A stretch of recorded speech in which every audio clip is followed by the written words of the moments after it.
Қазақстан Республикасы тәуелсіз егеменді мемлекет, өзінің әлеуметтік құқықтық мемлекет ретінде орнықтырып, қоғамның бүгінгі таңдағы әлеуметтік, саяси, экономикалық өзгерістеріне, яғни нарықтық экономикаға көшу, қоғамда демократиялық және құқықтық институттарды дамыту мәселелеріне көп көңіл бөледі.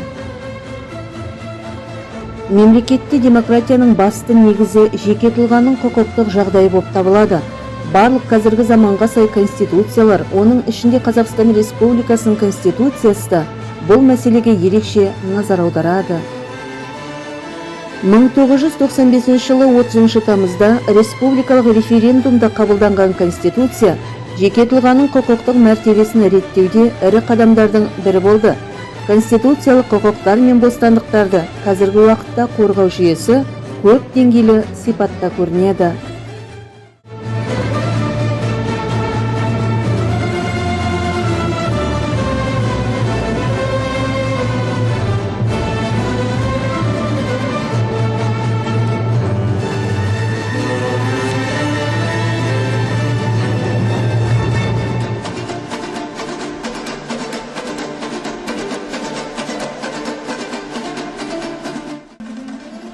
Қазақстан Республикасының конституциясы ең жоғары құндылық ретінде адам, оның өмірі, құқықтары мен бостандықтары деп бекітті.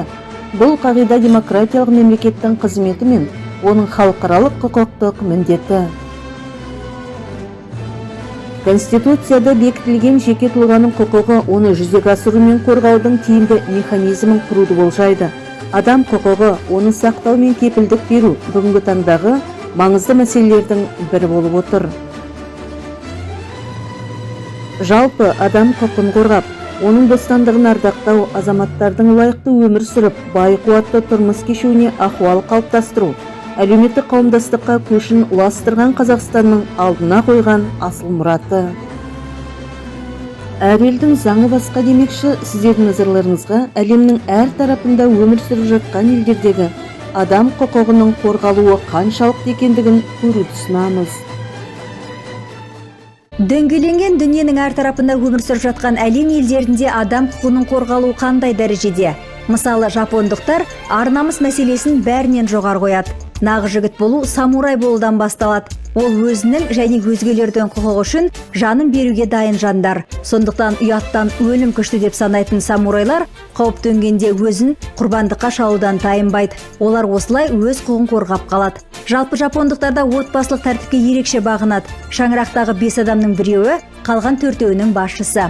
Жапон халқының қайсарлығы соншалық, бір қылмыс үшін бүкіл жанұя немесе түгел бір көшенің тұрғындары жазалануы бек мүмкін.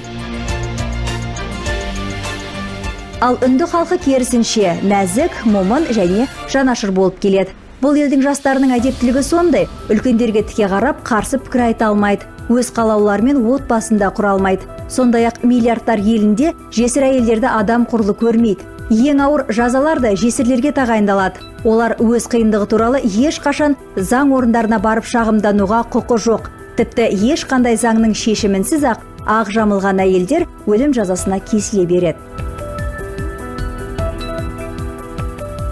Жалпы Азия елдерінде әйелдер еркектің қабырғасынан жаралған деген қағида мықтап орын алған. Иранның оңтүстік аймағын мекендейтін қашқайлықтардың әйелдері пәктік пен адалдықтың, талпыныс пен төзімділіктің үлгісі болып табылады. Олар барлық істе ер адамдарға көмекші. Жұмыстың ауыр жеңіліне қарамайды.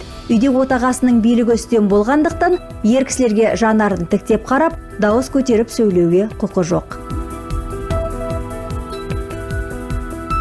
Әйелдер құқығы, әйел теңдігі деген ұғым әсіресе батыс елдерінде кең тараған. Бірақ бұл айтылғандар Нидерланд әйелдеріне еш қатысы жоқтай. Себебі Нидерландтық әйелдердің барлығы да өз қалауы бойынша еркін өмір сүреді, мансап қумайды. Арнайы қызметпен шұғылданатындары да тым аз болады. Онда да мұнысын тек қосалқы қызмет деп қарайды. Сондықтан Нидерланд әйелдер туралы өзге батыс елдерінің көзқарасы әртүрлі. Біреулер оларды ақылды десе, енді біреулері дәстүршіл, ескішіл деп жазғырады.